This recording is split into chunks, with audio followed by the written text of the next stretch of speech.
ఓం శాంతి 9/10/1971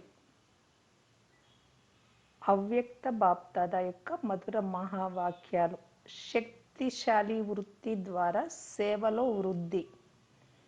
ఈరోజు ఈ సంఘటన ఏ లక్ష్యంతో ఒక చోటకి చేరుకున్నారో సంఘటితులు అవ్వడంలో ప్రాప్తి అయితే జరుగుతుంది, కానీ పరస్పరం కలుసుకోవడంలో కూడా ఏ లక్ష్యమును ఉంచుకున్నారు? ఏదైనా క్రొత్త ప్లాన్ను ఆలోచించారా? ఎందుకంటే ఈ సంఘటన సర్వశ్రేష్ఠాత్మలు లేక సమీపాత్మల సంఘటన. అందరి దృష్టి సమీపమైన మరియు సర్వశ్రేష్టమైన ఆత్మల వైపు ఉంది. కావున శ్రేష్ఠాత్మలు సేవలో లేక తమ సమూహంలో శ్రేష్టతను మరియు నవీనతను ఎలా తీసుకురావాలి అన్నది ఆలోచించాలి. నవీనత అని దేనినంటారు? నవీనత అనగా ఎటువంటి సహజమైన మరియు శక్తిశాలి ప్లాన్ను తయారు చేయాలి అంటే ఆ ప్లాన్లోని శక్తి ద్వారా ఆత్మలను ఆకర్షించాలి. ఎటువంటి ప్లాన్ను తయారు చేయాలి అంటే దూరం నుండే ఆత్మలకు ఆకర్షణ కలగాలి. ఏ విధంగా దీపపు పురుగులకు దీపము ఆకర్షణ ఎంత దూరంగా ఉన్నా ఆకర్షించేస్తుందో, లేక ఏదైనా తీవ్రమైన అగ్ని ప్రజ్వలితమైనప్పుడు దూరం నుండే దాని సెగ అనుభవం అవుతుందో, ఇక్కడ ఏదో అగ్ని ఉంది అని అర్థం చేసుకోగలరో, లేక ఏదైనా చాలా చల్లని వస్తువు ఉన్నప్పుడు దూరం నుండి దాని శీతలత యొక్క అనుభవము మరియు ఆకర్షణ కలుగుతుందో, అదేవిధంగా మీ రూపమును మరియు సేవ యొక్క రూపురేఖలను దూరం నుండే ఆకర్షణ కలుగుతూ ఆత్మలు సమీపంగా వస్తూ ఉండే విధంగా తయారు చేయండి. ఏదైనా వస్తువు వాయుమండలంలో వ్యాపించిపోతే మొత్తం వాయుమండలంలో చాలా దూరం వరకు దాని ప్రభావము వ్యాపించి ఉంటుంది. అదేవిధంగా ఇంతమంది సహజ యోగులు లేక శ్రేష్ఠాత్మలు తమ వాయుమండలమును ఎలా తయారు చేయాలి అంటే ఆ చుట్టుప్రక్కల వాయుమండలము ఆత్మికత కారణంగా ఆత్మలను తన వైపుకు ఆకర్షించాలి. వాయుమండలము తయారు చేసేందుకు ముఖ్యమైన యుక్తి ఏమిటి? వాయుమండలం ఎలా తయారవ్వగలదు? వృత్తి ద్వారా వాయుమండలమును తయారు చేయాలి. ఎవరి లోపలికైనా ఎవరి పట్లైనా ఏదైనా విషయం వచ్చేస్తే మీరేమంటారు? వాయుమండలంలో నా గురించి ఈ విషయం ఉంది అని అంటారు కదా, నన్ను గురించే మాట్లాడుకుంటూ ఉన్నారు లేదా నన్ను గురించే యోచన చేస్తూ ఉన్నారు అని. వాయుమండలానికి పునాది వృత్తి. కావున వృత్తులను ఎప్పటి వరకు అయితే శక్తిశాలిగా తయారు చేసుకోరో అప్పటి వరకు వాయుమండలంలో ఆత్మికత లేక సేవలో ఏ వృద్ధినైతే కోరుకుంటారో అది జరగజాలదు.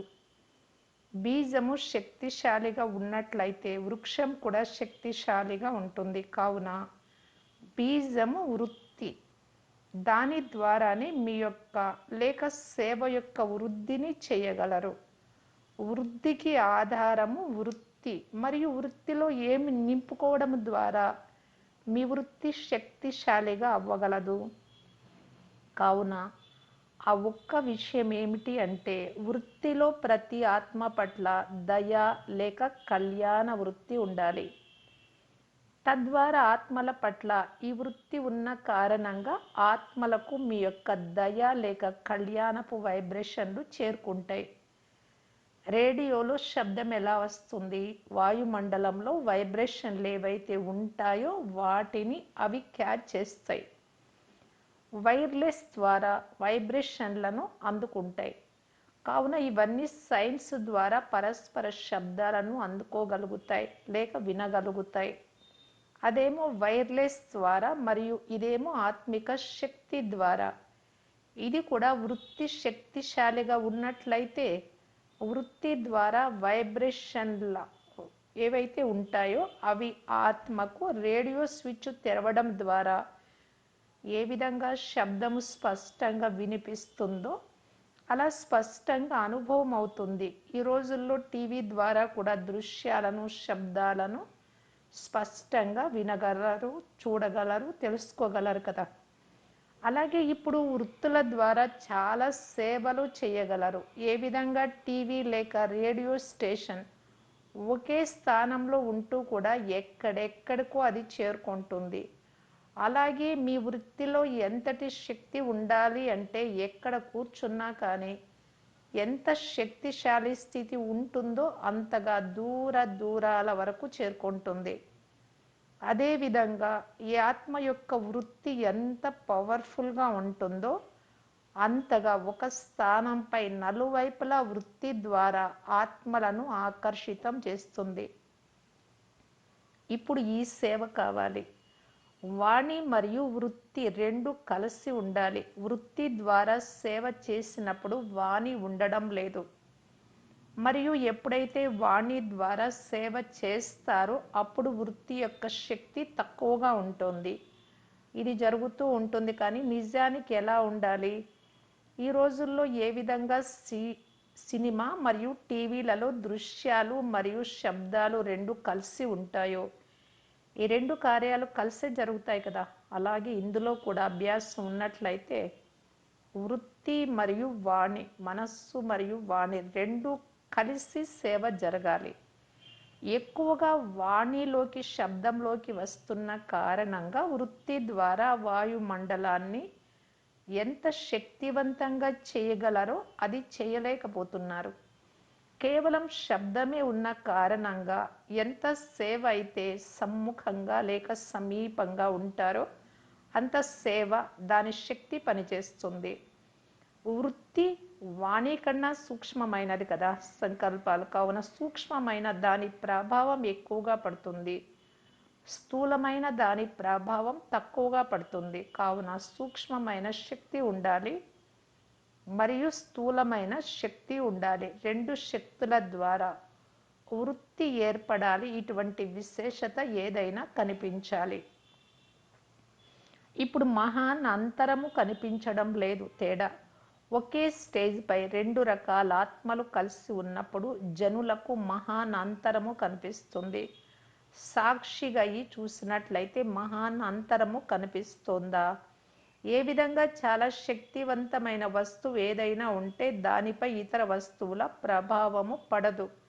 అలాగే ఇక్కడ కూడా స్థూలమైన స్టేజ్ పైన మీ సూక్ష్మమైన శక్తిశాలి స్థితి ఉన్నట్లయితే ఇతరులు ఎంత శక్తిశాలిగా మాట్లాడినా కానీ వాయుమండలంలో వారి ప్రభావము పడజాలదు. స్మృతి చిహ్న రూపాలలో స్థూల యుద్ధాలలో ఒకవైపు నుండి బాణం వస్తూ ఉంటే దారిలోనే అది ఖండింపబడినట్లుగా చూపిస్తారు. ఒకవైపున పాము, ఇంకొక వైపున పక్షి, ఒకవైపున అగ్ని బాణం, ఇంకొక వైపున నీటి బాణం, ఇలాగ చూపిస్తారు కదా. ఈ వృత్తి ద్వారానే వాయుమండలంను శక్తిశాలిగా చేయగలుగుతారు. ఇప్పుడు అక్కడక్కడ తమ స్థితిలో లోపం ఉన్న కారణంగా తమ స్టేజ్ పై ఇతరాత్మల ప్రభావం వాయుమండలంపై పడుతోంది. ఎందుకు? కారణం ఏమిటి? వృత్తి ద్వారా ఆత్మికతతో కూడుకున్న ముట్టడిని చేయలేకపోతున్నారు. ఏ విధంగా ఈ ఆత్మనైనా పట్టుకోవాల్సి ఉంటే ఎటువంటి ముట్టడిని చేస్తారు అంటే ఇంక అక్కడి నుండి బయట పడలేరు. అలా వృత్తి ద్వారా ఆత్మికత యొక్క ముట్టడిని వాయుమండలంలో చేసినట్లయితే ఏ ఆత్మ ఆత్మిక ఆకర్షణ నుండి బయటకు వెళ్ళలేరు. ఇప్పుడు ఇటువంటి సర్వీస్ కావాలి. ఎందుకంటే ఆ అద్భుతమును చూసేందుకు ఎదురు చూస్తున్నారు కదా. కావున ఎవరైనా అద్భుతమును చేసి చూపించాలి అని అందరూ భావిస్తూ ఉంటారు. కానీ ఇక్కడ అద్భుతానికి బదులు అద్భుతమైన కార్యమును చూపించాలి. వారిది రిద్ధి సిద్ధి ద్వారా చేసే అద్భుతము మరియు మీది వృత్తి ద్వారా అద్భుతమును చూపించడం. ఇప్పుడు ఏదైనా అద్భుత కార్యమును చూపిద్దాం. వారికి విశేషత యొక్క అనుభవం తప్పకుండా కలగాలి. ఆత్మలకు అల్పకాలికమైన ప్రభావం అక్కడక్కడ పడుతూ ఉంటుంది. వీరు ఎలా చేస్తున్నారు, వీరు ఎలా మాట్లాడుతున్నారు అని నోట్ చేసుకుంటూ ఉంటారు. ఆ కారణంగా తమ అథారిటీ యొక్క ఫోర్స్ ఏదైతే ఉండాలో అది ఇతర వైపులకు దృష్టి వెళ్ళడం ద్వారా బలహీనమైపోతుంది. ఎందుకంటే ఇది కూడా పెద్ద సూక్ష్మ నియమమే. వృత్తిలో, వినడంలో, చూడడంలో, ఆలోచించడంలో ఒక్కరు తప్ప ఇంకెవ్వరు ఉండరు అని ప్రతిజ్ఞ చేశారు.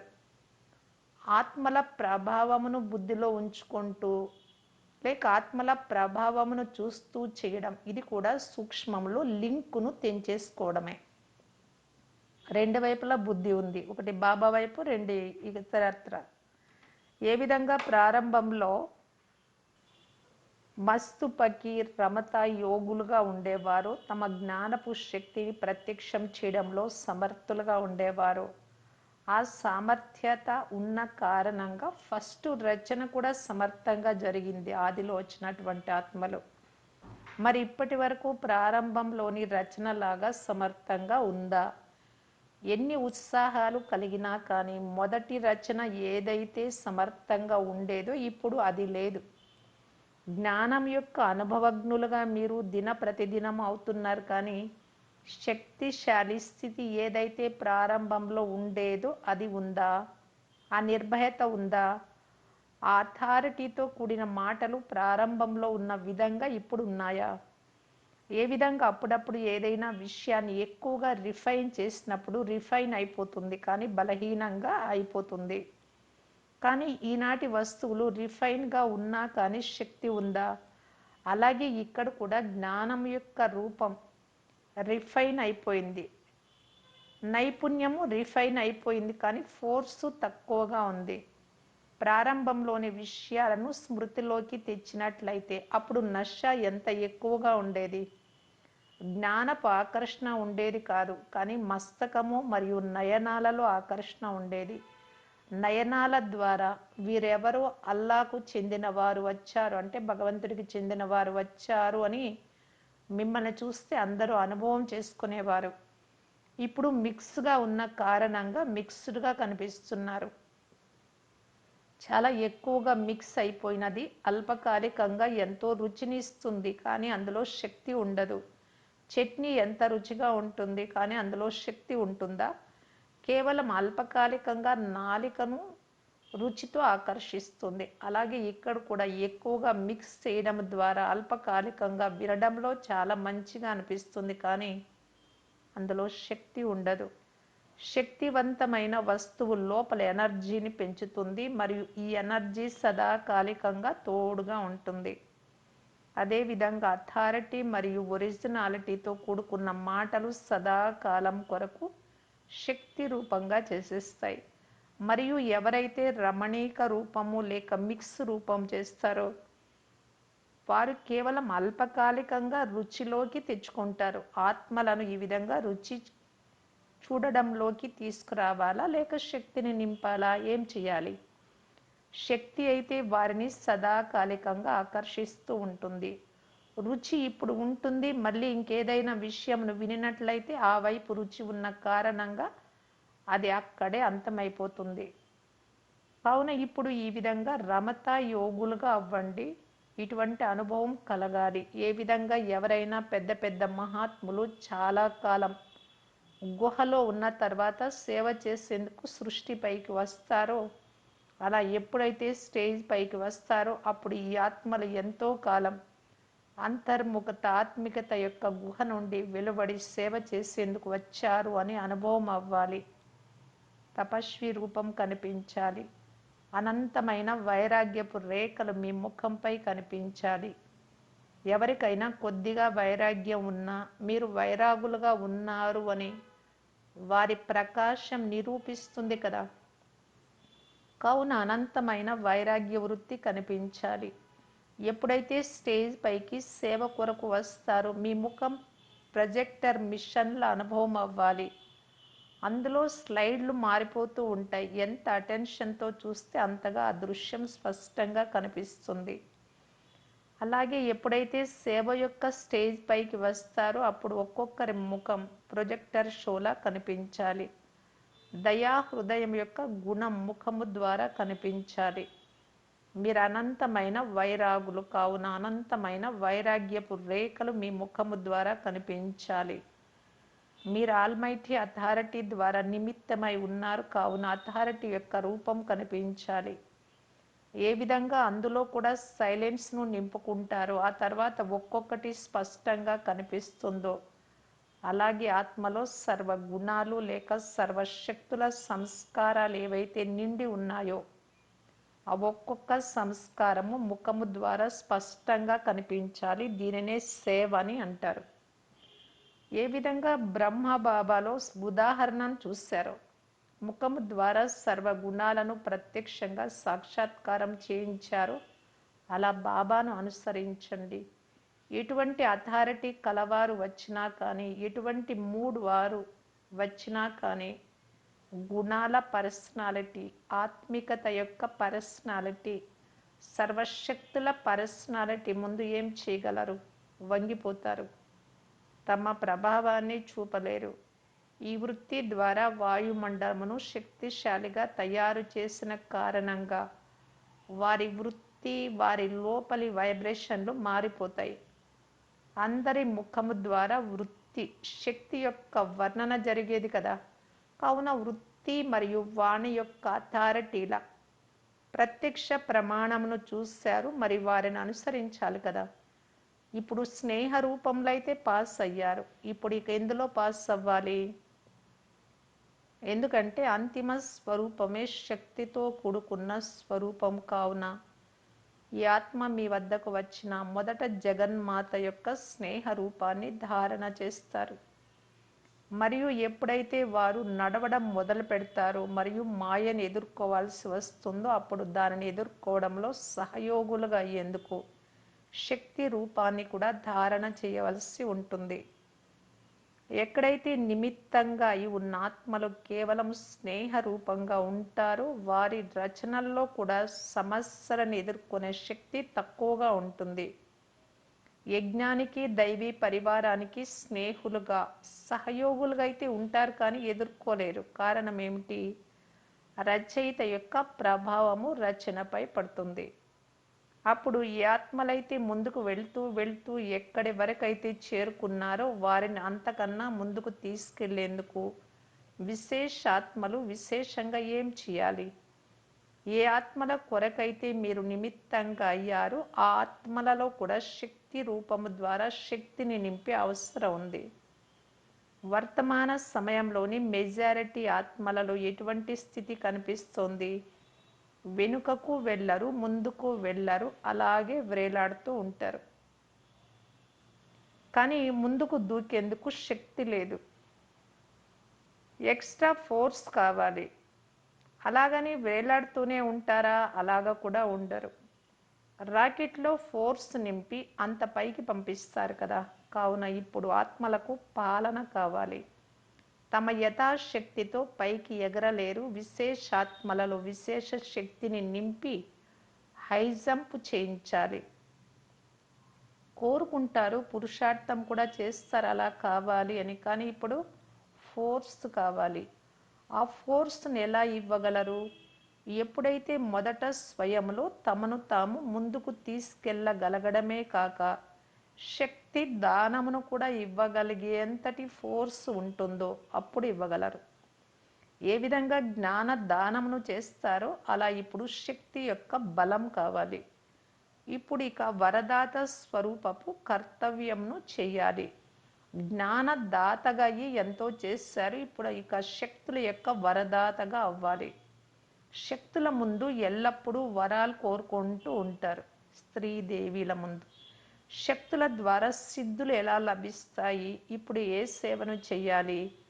వరదాతలుగా అయ్యి సర్వశక్తులను మీరు నిమిత్తమై ఉన్న రచనకు వరదానమును ఇవ్వాలి. విశేషాత్మలు ఎవరైతే నిమిత్తమయ్యారో వారే ఈ సేవను ఎక్కువగా చేయగలరు.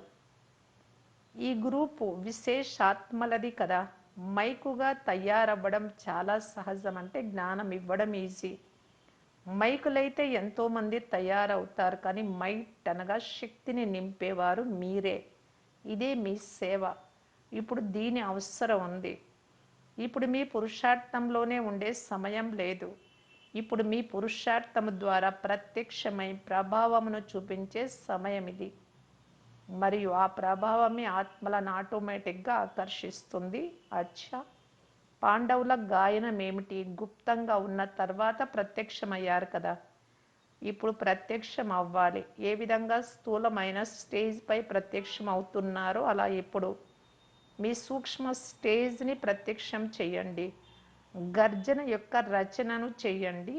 బలహీన రచనను చేసినట్టయితే ఆ బలహీన రచనను సంభాళించడంలో కూడా సమయం పడుతుంది.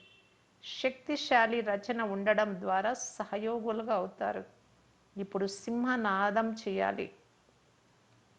దేవి పూజలో కూడా ఇటువంటి సింహనాదానికి పూజ జరుగుతుంది. శక్తి యొక్క గుర్తు స్మృతి చిహ్న రూపంలో ఉంది. గట్టి గట్టిగా అరుస్తారు. తమ లోపల ఉన్న శక్తిని ఈ విధంగా ప్రసిద్ధం చేస్తారు. దేవి పూజ అంటే దేవతల పూజ. దేవీలు అంటే స్త్రీ దేవీలు అని అర్థం. పూజ మౌనంగా జరగదు, ఎంతో చప్పుళ్లతో జరుగుతుంది. కావున ఇప్పుడు శక్తులు తమ సిద్ధాంతాలను నిరూపించేందుకు గర్జించాలి, సింహనాదం చేయాలి. అప్పుడు సిద్ధిని పొందుతారు. సాధారణ ఆత్మలు కూడా తమ సిద్ధాంతాలను నిరూపించేందుకు ఎంతగా ప్రయత్నం చేస్తారు. మరి మీకు మీ సిద్ధాంతాలను నిరూపించేందుకు ఎంతటి నష కావాలి. కానీ మీరు వాయుమండలం ప్రభావంలోకి వచ్చేస్తారు. ఆదిలోని పాత్రను మళ్ళీ అంతిమంలో గుహ్యంగా మరియు గోపనీయంగా పునరావృతం చేయాలి. సాధారణమైన అద్భుతాలను చూపే వారికి నష ఎంత ఎక్కువగా ఉంటుందో చూడండి. అది కేవలం అల్పకాలికమైనది అని వారికి తెలుసు. అయినా కానీ ఎంతటి నషను ఉంచుతారు. కానీ సత్యమైన నష కలవారు ఎంతటి అద్భుతాన్ని చూపించవచ్చు. వీరి ముందు అసలు వారి నష ఎంత. ఇప్పుడు ఏ చివరి కోర్సు మిగిలి ఉంది? ఫోర్స్ రూపంగా అవ్వాలి. ఇప్పుడు జగన్మాతలుగా ఎంతో ఎక్కువగా అయిపోయారు. ఇప్పుడు ఇక శక్తి రూపం ద్వారా స్టేజ్ పైకి రావాలి. శక్తులు అశ్రీ సంస్కారాలను ఒక్క దెబ్బతో అంతం చేసేస్తారు. మరియు స్నేహి రూపంలో ఉన్న మాత మెల్లమెల్లగా ప్రేమతో పాలన చేస్తుంది. ఇంతకుముందు దాని అవసరం ఉండేది, కానీ ఇప్పుడు శక్తి రూపంగా ఈ అశ్రీ సంస్కారాలను ఒక్క దెబ్బతో అంతం చేయాలి. వారు బలి చేసే ముందు మొదట అలంకరిస్తారు, అందుకు సమయం పడుతుంది. కానీ నిజంగా బలి చేసేటప్పుడు, నరికేటప్పుడు, ఏదైనా గొర్రె మేక ఇలాంటి వాటిని అలంకరణ చేసేటప్పుడు టైం తీసుకుంటుంది. నరికేటప్పుడు ఒక్క క్షణంలో పూర్తి అవుతుంది. అలాగే ఇప్పటి వరకు మీరు ఎంతో శృంగారం చేశారు. ఇప్పుడు ఇక ఒక దెబ్బతో వాయుమండలం నుండి కూడా అశ్రీ సంస్కారాలను అంతం చేసే ఫోర్స్ కావాలి. దయా హృదయంతో పాటు శక్తి రూపం యొక్క నష కూడా కావాలి. కేవలం ఒట్టి దయ ఉండకూడదు. ఎంతగా అతి నషలో ఉంటారో అంతగానే అతి దయార్ద్ర హృదయాలుగాను ఉండాలి. మీ మాటల్లో కూడా దయార్ద్ర హృదయపు భావన ఉండాలి. ఇప్పుడు ఇది అటువంటి సేవకు సమయం. దృష్టి ద్వారా అతీతంగా చేస్తారు అన్న గాయనం ఏదైతే ఉందో అది ఎవరి గాయనం? శక్తుల చిత్రాలలో ఎల్లప్పుడూ నయనాల శోభను మీరు చూస్తారు. ఇంకేది ఇంత ఆకర్షణతో ఉండదు కళ్ళు కాకుండా. నయనాల ద్వారానే అన్ని భావాలను ప్రసిద్ధం చేస్తారు. కావున నయనాల ద్వారా అతీతంగా చేయడము అనే సేవ కూడా శక్తులదే గాయనం చేయబడుతుంది. నయనాలలో ఆకర్షణ ఉండాలి, నయనాలలో ఆత్మికత ఉండాలి, నయనాలలో నష ఉండాలి, నయనాలలో దయాద్ర హృదయం ఉండాలి. ఇటువంటి ప్లానును తయారు చేయాలి. మధువనం నుండి విశేషాత్మలు ఎవరైతే వెళ్తారో వారి రచనకు ఈ శక్తి సేన తమలో శక్తిని ప్రత్యక్షం చేసుకునే ప్రభావమును నింపుకొని వచ్చారు అని అనుభవం అవ్వాలి. ప్రభావశాలి నడవడికను, ప్రభావశాలి వృత్తిని అనుభవం చేసుకోవాలి.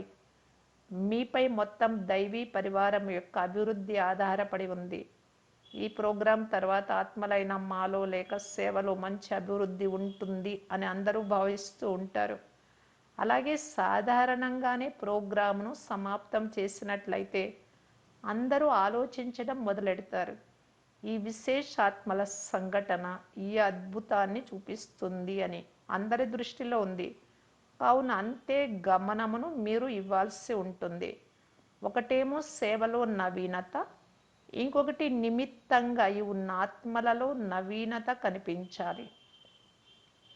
ఎందుకంటే సేవ యొక్క ఆధారమంతా విశేషాత్మలపైనే ఉంది. ఏ విధంగా సైన్స్ వారు శక్తిశాలి ఇన్వెన్షన్లను కనుగొంటున్నారో అలాగే ఈ శక్తి గ్రూపు కూడా శక్తిశాలి సైలెన్స్ యొక్క శ్రేష్టమైన శస్త్రమును తయారు చేసి చూపిస్తారు అని అందరూ ఎదురు చూస్తున్నారు. పరస్పరం కేవలం కలుసుకోవడమే కాదు, కలిసి ఏదైనా శక్తిశాలి శస్త్రాన్ని తయారు చేయాలి. ఏదైతే చాలా శక్తిశాలిగా ఉంటుందో అది అండర్ గ్రౌండ్లో ఉంటుంది. అలాగే ఈ సంఘటన కూడా అండర్ గ్రౌండ్లో ఉంది. అంతర్ముఖతలోకి లోపలికి వెళ్ళి ఆలోచించాలి. ఏదైనా అద్భుతాన్ని చేసి చూపించాలి. సాధారణమైన సంఘటననైతే అందరూ చేస్తూనే ఉంటారు. మీరు కూడా సాధారణమైన విషయాలనే చేసినట్లయితే అద్భుతమును ఎవరు చేస్తారు? ఇటువంటి శస్త్రాలను తయారు చేయండి. కావుననే శక్తులకు శస్త్రాలను ఆయుధాలను తప్పకుండా చూపిస్తారు. ఇప్పుడు ఇక సంహారీలుగా అవ్వండి. మీ సంస్కారాలపై కూడా సంహరీలుగా మరియు ఆత్మల తమోగుణి సంస్కారాలపైన కూడా సంహారీలుగా అవ్వండి. శంకరుడి పాత్రను ప్రత్యక్షంగా అభినయించాలి, కానీ శక్తులే సంహారీ పాత్రను అభినయిస్తారు. శంకరుడు అభినయించడు. శక్తులు సంహారీ రూపాన్ని ధారణ చేయాలి. దాని ద్వారా సంహారం చేయాలి. కర్తవ్యం చేశారు. ఇప్పుడు ఈ రూపాన్ని చూపించండి. ఈ రూపాన్ని ధారణ చేయడం ద్వారా రిజల్ట్ ఏమవుతుంది? మీ రచనకు దినప్రతిదినము ఎక్స్ట్రా లిఫ్ట్ లభిస్తోంది అని మీ రచన అనుభవం చేసుకుంటుంది. యథాశక్తి తమ ఫోర్స్నైతే ఉపయోగిస్తారు. ఇక తమ కృషితో ముందుకు వెళ్ళలేరు. ఇప్పుడు వారికి వరదానం యొక్క లిఫ్ట్ కావాలి. ఈనాటి వరకు ఏ విషయాలైతే కష్టం అనిపించాయో అవన్నీ మీ యొక్క ఈ శక్తిశాలి సేవ ద్వారా వారి నోటి నుండి కష్టము అన్న పదం సమాప్తమైపోవాలి. అన్ని విషయాలలోనూ సహజము అనే అనుభవం చేసుకోవాలి.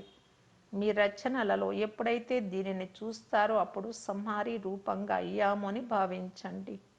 రిజల్ట్ స్పష్టంగా కనిపించాలి.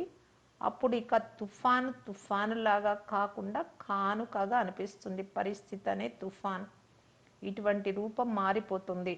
అప్పుడు మీ వాస్తవికమైన స్టేజ్ యొక్క సాక్షాత్కారమును చేయిస్తున్నాము అని భావించండి.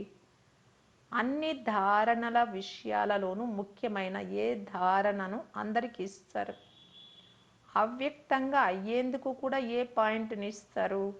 బాబాను స్మృతి చేసేందుకు లేక ఆత్మిక సంభాషణను చేసేందుకు కూడా ఉత్సాహం ఎలా కలుగుతుంది? దాని కొరకు ముఖ్యమైన విషయం సత్యత మరియు స్వచ్ఛత. ఒకటి సత్యంగా ఉండాలి.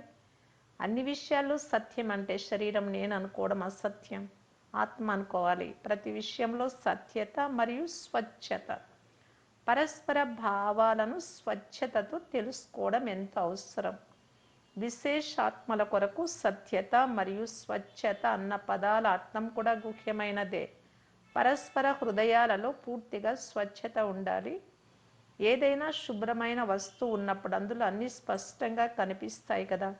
అలాగే పరస్పర భావనలు మరియు భావాలు స్వభావాలు స్పష్టంగా కనిపించాలి. ఎక్కడైతే సత్యత స్వచ్ఛత ఉంటాయో అక్కడ సామీప్యత ఉంటుంది.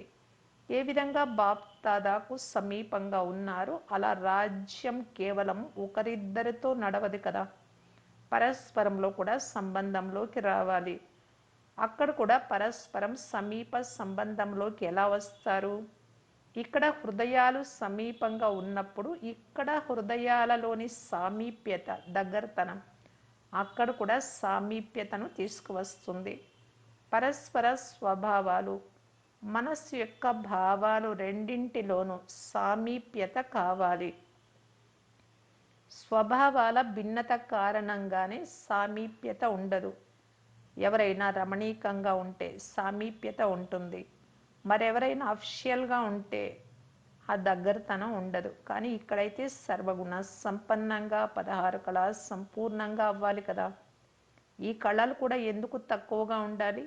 మీ వాస్తవిక సంస్కారం అఫిషియల్గా ఉండేది అయినా సమయము, సమూహము, రమణీయతను తీసుకువస్తుంది. కావున స్వభావాన్ని కలుపుకొని వెళ్ళేటటువంటి కళ కూడా ఉండాలి. అందరి సంస్కారాలతో అడ్జస్ట్ అయ్యే కళ. అలాగే 16 కళా సంపన్నంగా అవ్వగలరు. కావున మనస్సు యొక్క భావాలను కూడా కలుపుకోవాలి మరియు స్వభావాలను కూడా కలుపుకోవాలి. అప్పుడే సమీపంగా వస్తారు. ఇప్పుడు భిన్నత అనుభవం అవుతుంది.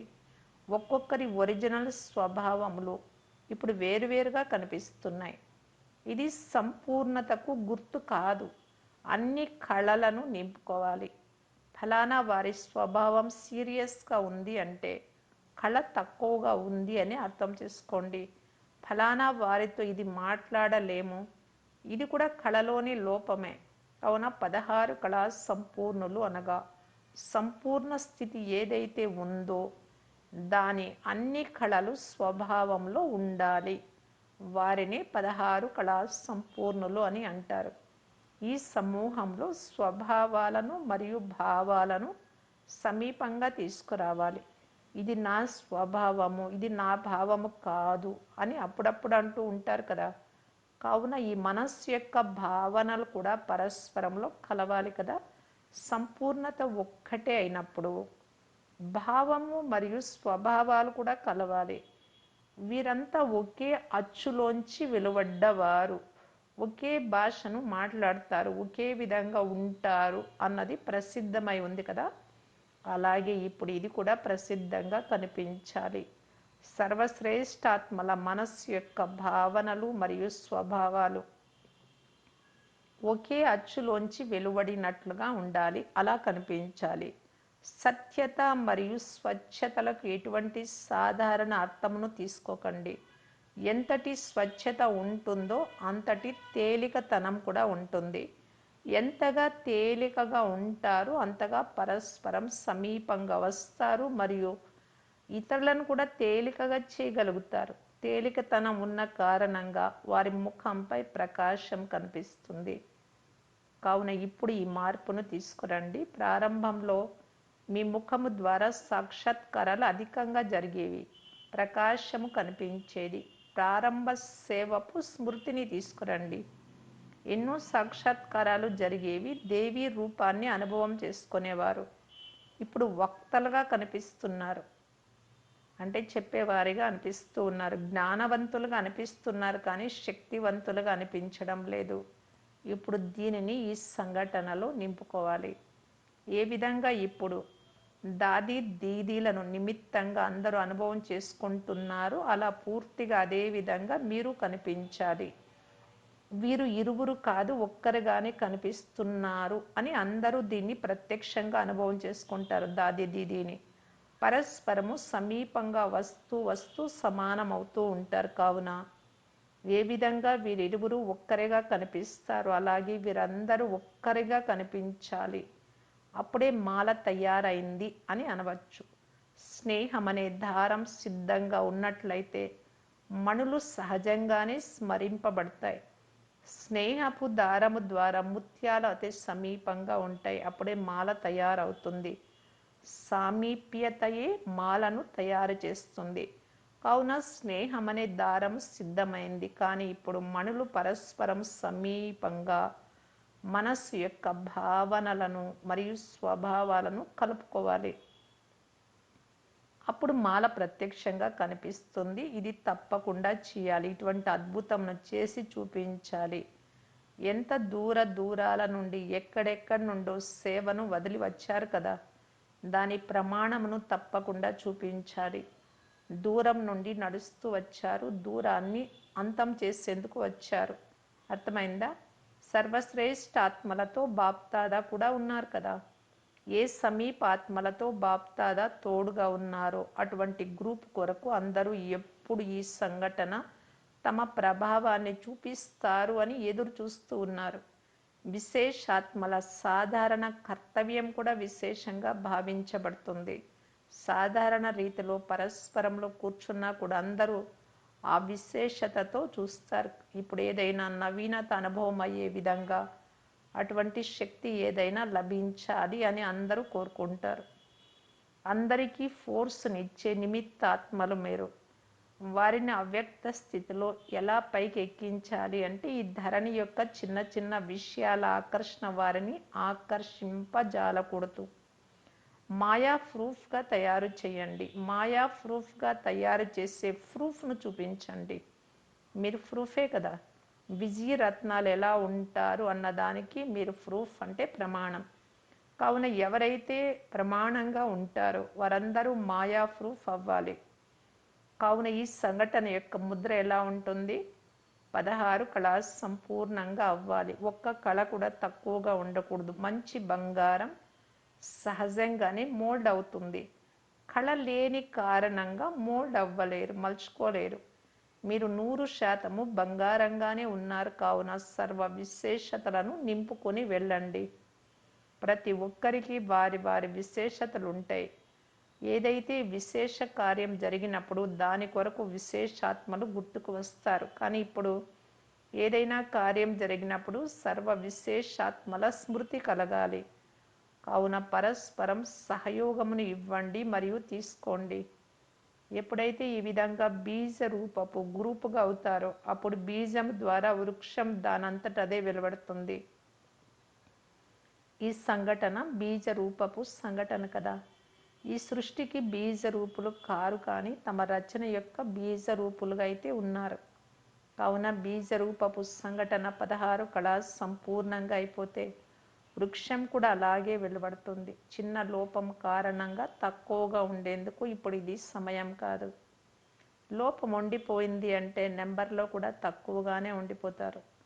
చిన్న చిన్న లోపాల కారణంగా ఈ సంఘటనను తక్కువ నెంబర్లోకి తీసుకురాకూడదు. కావున సత్యమైన దీపావళిని జరపండి. పాత సంస్కారాలు, పాత సంకల్పాలు, పాత భావనలు, పాత స్వభావాలన్నింటినీ అంతం చేసి సంపూర్ణత యొక్క సర్వ విశేషతల యొక్క ఖాతాను ప్రారంభించి వెళ్ళాలి. దీపావళిని మొదట ఎప్పుడైతే విశేషాత్మలు జరుపుకుంటారో అప్పుడు మళ్ళీ ఇతరులు కూడా జరుపుకుంటారు. ఈ బట్టి అంత టీచర్ అదే. ప్రతి ఒక్కరి ఫీచర్ ద్వారా ఈ ఫ్యూచర్ కనిపించాలి. అప్పుడేమవుతుంది? భవిష్యత్తు వర్తమానం అయిపోతుంది. అచ్చా. ఓం శాంతి.